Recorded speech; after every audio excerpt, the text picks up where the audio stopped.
On the news tonight, for accelerated development in Anambra, communities applaud state government over 20 million naira project sponsorship. Correspondent takes a look at how residents use face mask. Plus,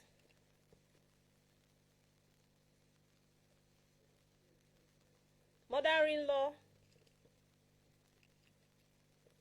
The 20 million naira community choose your NTA News at 7. My name is Ngozi Okekaru. Thanks for joining us. Communities in Anambra State have commended Governor Willie Obiano for his assistance through the 20 million naira Community Choose Your Project initiative, which they claim brought them succor from economic recession, created employment to the people, and brought about massive development. Correspondents who monitored such projects in some communities and the state now reports. The initiative is sponsored by the Anambra State government and is aimed at equal development in 179 communities in the state through the provision of necessary facilities done in phases. This is to improve the people's standard of living, especially those in the hinterlands. So far, many communities, including Amobia and Enuguku communities, have accessed the first and second phases of the project sponsorship and have structures on ground to show for it. These include the renovation of Eko Ibo Amobia Park and the newly constructed modern Amobia Town Hall. I said the first 50 million released by the state government to Amobia community last towards 2019, but the verge of 2020 it was completed, and it was commissioned. That's the Eko market. And the Amobia community, there it was agreed that the second phase of the 20 million will go into that project. And it's almost completed. At least we made use of it during our coronation, the last coronation that took place on the 29th of December 2020. Enuguku community also renovated its civic center, asphalted its premises, and sunk a motorized borehole through the initiative of the state government. For instance, as a case study, Enuguku has assessed the first and second tranche, though not under my tenure, but it is there in my handover note. And the no community has gone beyond the second tranche. You know, these are not done yearly. It's done at the whims and caprices of government. But I will tell you that the first and second tranche were all invested in the Enugu Civic Center. Enugu Civic Center is our own civic center built with our money. But government now came in to spend the 20 million naira there, renovate the civic center, do some asphalting work, tiling work, the ceiling, the roofing, the borehole, and a lot of things. So that was where the first and third tranche we are channeling into under my predecessor. Michael Omojeke, Professor of Marketing. I'm not saying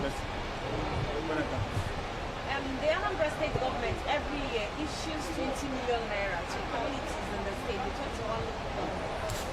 So we're looking at how far so far with this 20 million in various communities in the state. Thank you very much.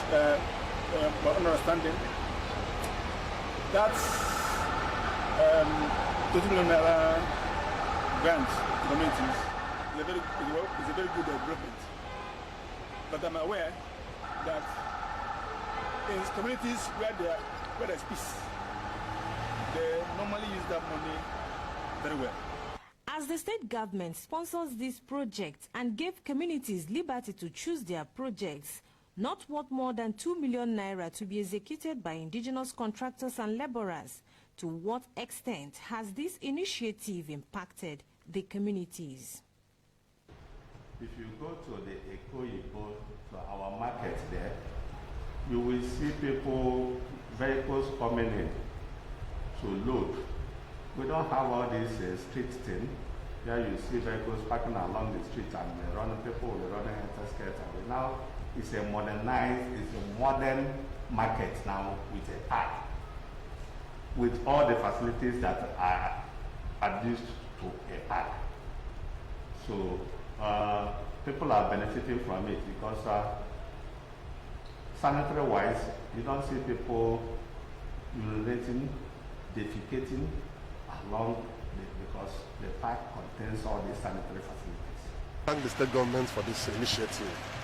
It's not easy investing 20 million naira in a community, and when you invest 20 million naira in a community for a project, there's no. The essence is that let the members of the community benefit from this 20 million naira. For example, assuming you are renting a building, you have people supplying sand from your community, you have people supplying wood from your community, you have people supplying cement, you have artisans, you have people supplying road. So you see that 20 million naira is circulating within the community.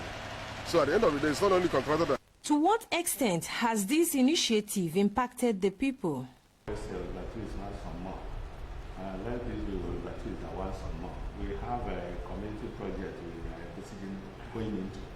That's we have somewhere in because we intend extending this event center sort of into another event center towards the Aguamod.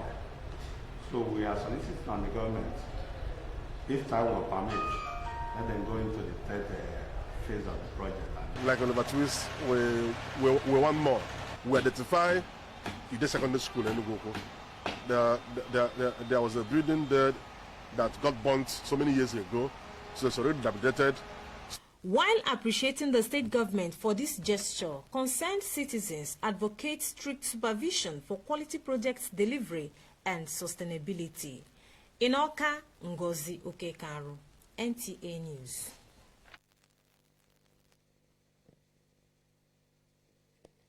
The increasing rate of poverty, urban migration, and health challenges in most rural communities in Nigeria has been blamed on lack of social amenities.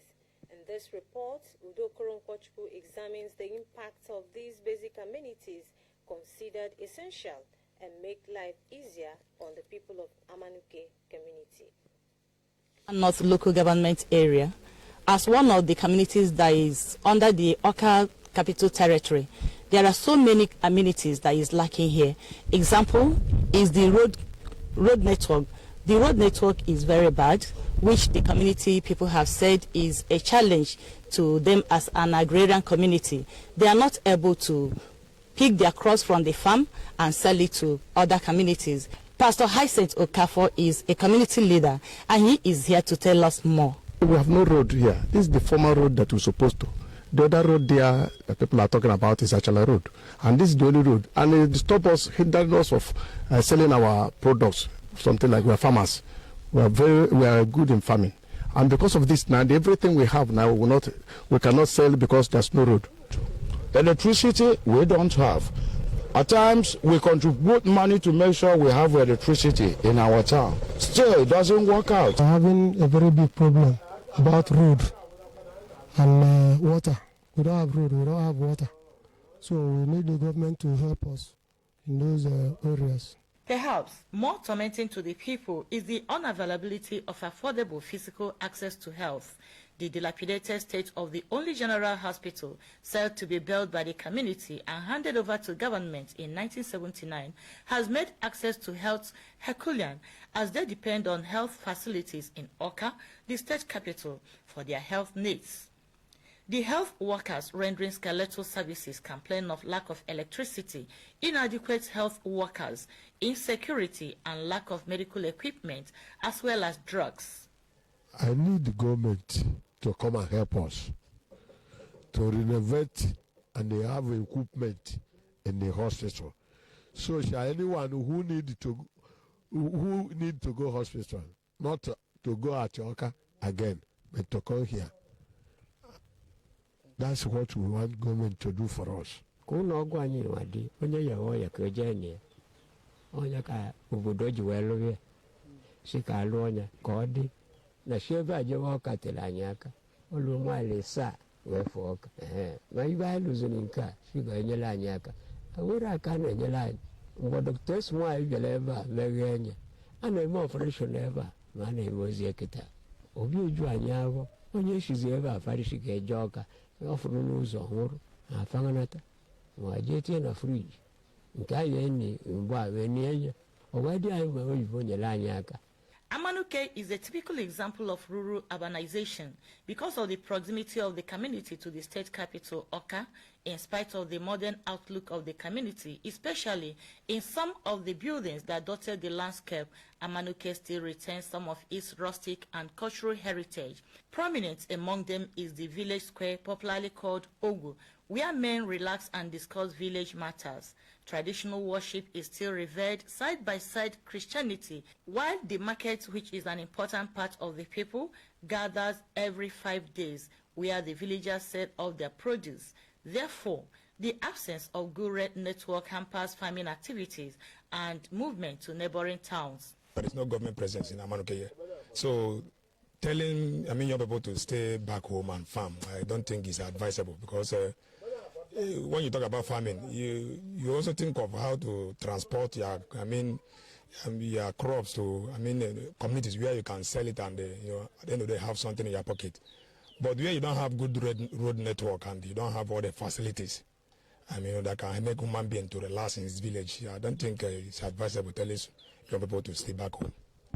According to those interviewed, the impact of education in the community is low because of the attitude of both the youth and teachers, as well as the rate of unemployment among graduates. However, most parts of Union Primary School structure that has served the community for decades are crumbling, which is dangerous to students.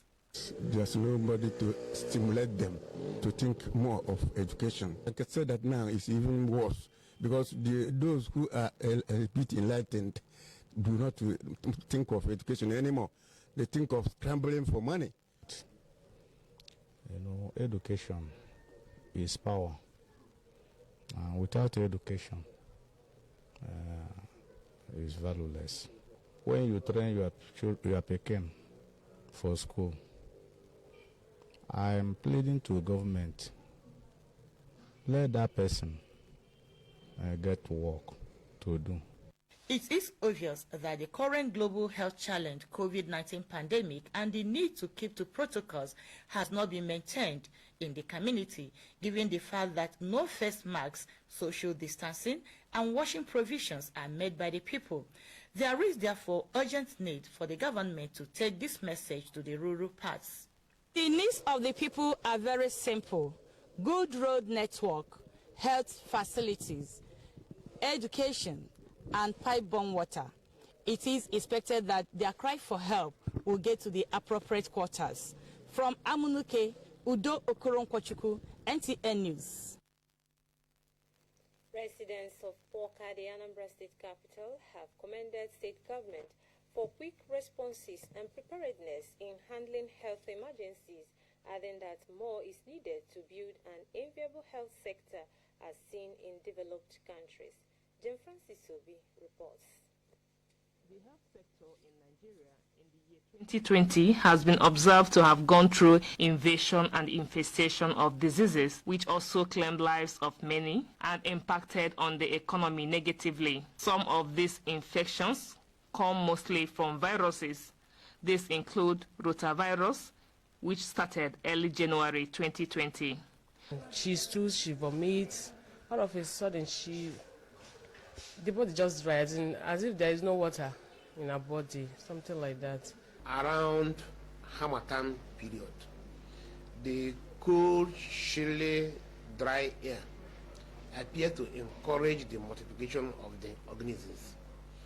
And when that does, it spread among children by contact.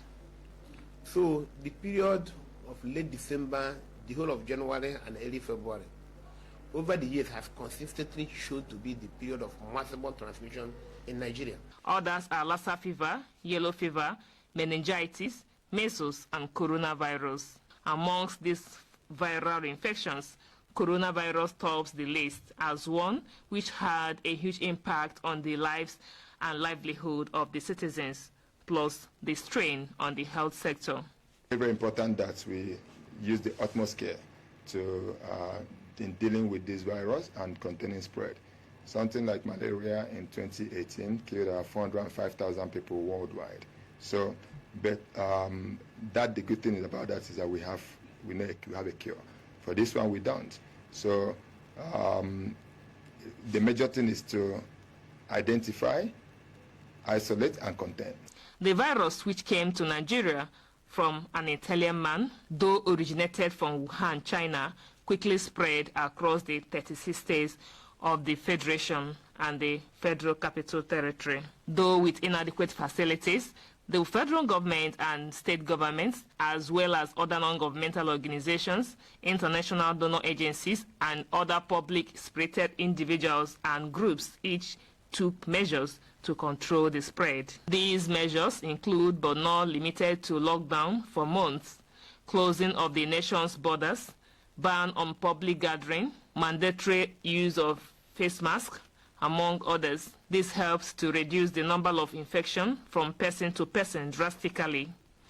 Rating of World Health Organization scored Nigeria 60% in preparation, coordination, partnership, risk communication, surveillance, monitoring, prevention, containment, case investigation, and treatment. However, with 69% population of Nigerians living below $1 a day, economic hardship and recession sets in. In Anambra State, for instance, the government partnered with international donor agencies to give free vaccine against some diseases such as yellow fever and meningitis. Here we have 240 beds. There are 3 sections to this place. This is one of the sections. There are 2 other sections. Now, when we talk about patients, if you have a severe patient, we have critical facilities in the state where they will be taken care of, like in General Hospital Nature, Nandi Azikiwe University Hospital, and Chukwemeka Ojukwu University Hospital in Amako. Now, that is our setup. A lot of enlightenment campaign was also carried out, plus establishment of molecular laboratories, isolation centers, among others, in tackling the COVID-19 pandemic and the outbreak of other diseases recorded in the year under review. Meanwhile, government has a lot of work still with the invasion of the second strain of coronavirus, said to be more deadly, as a lot of people have relaxed on the observation of basic protocols. Expectations are that government should invest more on health emergency management by prioritizing health-related issues to avoid being taken unawares. In Oka, Jen Francis Obi, NTN News. On health, in spite of federal government's warning of second wave of COVID-19 ravaging the world today, many residents of Oka are not heeding the advice of relevant authorities on the use of face masks at appropriate places to forestall the spread of the virus. The reports.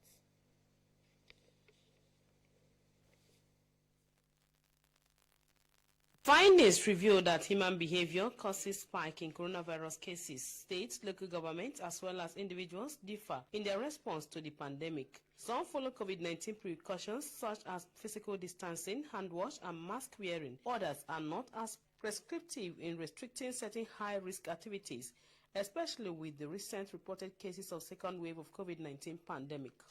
With medical experts and other stakeholders emphasizing the use of face masks as one of the preventive measures, are Oka residents complying with this directive?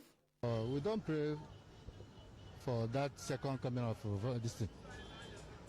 And we advise people to be putting face masks. It's good to put face masks. We don't want that thing to come Anambra State again. My advice generally to people is that they should embark on the responsibility or the responsibility that the government placed on over this pandemic outbreak, because it's for our own benefits. It's good to help our health. It is expected that people of Anambra State should comply strictly with COVID-19 protocols to stay safe always, especially with this recent second wave that is posing threats to the entire world. In Awka, Chinyere Fesi Okoye, NTA News. Stakeholders in Anambra State have been speaking on the achievements of the current administration in the outgone year. Demkalo reports that Governor Obiano's administration was scored high in various sectors while looking forward for more people-oriented projects in 2021. The hallmark of good governance is to provide dividends of democracy and basic necessities of life to the citizenry. In Anambra State, the present administration under Governor Willie Obiano is said to have achieved much in year 2020 in the areas of security, road construction, agriculture, health, education, housing, among others, despite the challenges of the coronavirus pandemic and the end-SARS protests. On security, Governor Obiano donated numerous operational vehicles to security agencies to assist them in the fight against crime and criminality, which the people noted has made Anambra the safest state in Nigeria. I encourage you to use these vehicles very well. They are not for social outing. They are not for guarding VIPs. They are strictly for your operational activities. On road construction, the present administration opened up road network in most agrarian communities and hinterlands to enable the people evacuate their farm produce. In order to fight hunger in the state, the governor invested in the agri sector, especially in rice production, which stood above 350,000 metric tons in 2020, making the state self-sufficient in rice production. As health is said to be wealth, the governor embarked on reviving the health sector by building ultra-modern hospitals and equipping them with state-of-the-art facilities to ensure the masses get access to quality and affordable health care services, especially during the COVID-19 pandemic. The present administration did not also relent in promoting excellence in education by creating opportunities for Anambra youths and students to excel in global competitions. The governor also embarked on building the International Conference Center, OCA, which has 10,000 seating capacity, and the OCA City Stadium, which is of FIFA standard. However, the people suggested areas of improvement in those sectors. The executive governor of Anambra State is doing well in some areas. Nobody is perfect. He's doing well in security. You can see, it is in Obiano's tenure that we know and see that light can be in everywhere in Anambra. There are so many roads, including my father's road, and every other places, irrespective of where the area comes from. Introducing airports is something that is not there before. I believe in, if you come in as a governor or as a ruler or as anything concerning leadership, introduce things that are not there. The electorates expect that before the administration winds down in 2022, communities yet to feel government presence should do so. In Awka, Ndemkalo, NTA News. The remains of the late Madam Eunice Mojiku has been laid to rest in her husband's compound in Amihe, Osumenyi, Newi South local government area of Anambra State. The deceased is the grandmother of a renowned business mogul, philanthropist and founder of Gandioga Solidarity Movement, Chief Godwin Abasimelo. Daniel Ubai reports. Osumenyi has never witnessed such an unprecedented crowd who came from far and near to pay their last respect to a centenarian who was said to have led a peaceful life.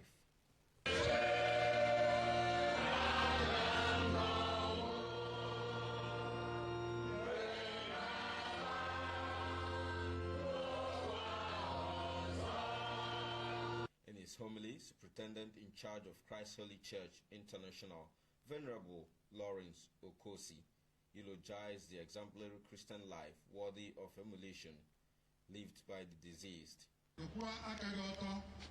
ka ndụ gị wee too ogologo n'elu ala nke Jehova nyere gị. Ọ bụrụ na ị na-etinye aka n'ihe ọjọọ, ọ ga-eme ka ndụ gị dị mkpụmkpụ. We have seen the example. So at the end of every matter,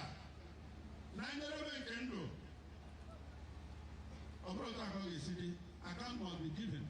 Renditions by the Bridge Choir and thanksgiving by the family members paved way for other Christian burial rites in the church.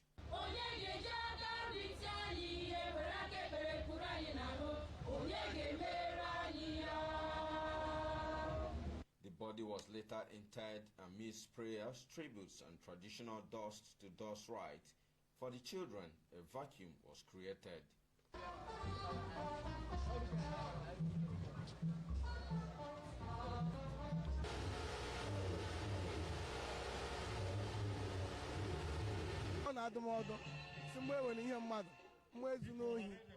mmadụ n'ebe a na-emegide mmadụ so onye bụ ihe ndụmọdụ ọ na-enye m so ana m eme isi ya mana ihe niile ahụ ọ gwara mbụ ọ dị n'obi anọdị onweghị ihe ojizi onye nne anọdị onweghị ihe oji n'ụwa anyị maka ndị eke nne bụ ugwu nne bụ nnukwu ihe. For the grandchildren, including Chief Godwin Obasimelo, Ogandioga, and other family members, fond memory of Mama will remain evergreen. A wonderful woman in my life. She's a very wonderful woman and a very nice woman. So I thank God. Means are singing. How she used to sing Odozi Obodo song. That's what I will miss. Chineke nkusu niile ke ndị agha onye na-eme ka mmadụ dị ndụ onye na-eme ka mmadụ nwụ ebe ọ bụ mmasị ịkpọrọ in this age ana m ekele Chineke wee na-ayọkwa Chineke ka anyị nwande bụ dị ndụ ka anyị rụkwa ogogo wee na. She has done a lot. She's nice, hard-working woman, and she's that kind woman that carry everyone along. We always make fun with her, and anytime we go near her, I feel like I just feel happy. Politicians, captains of industries, and some members of the entertainment world were among groups and individuals who have continued to throng the family compound to register their condolences.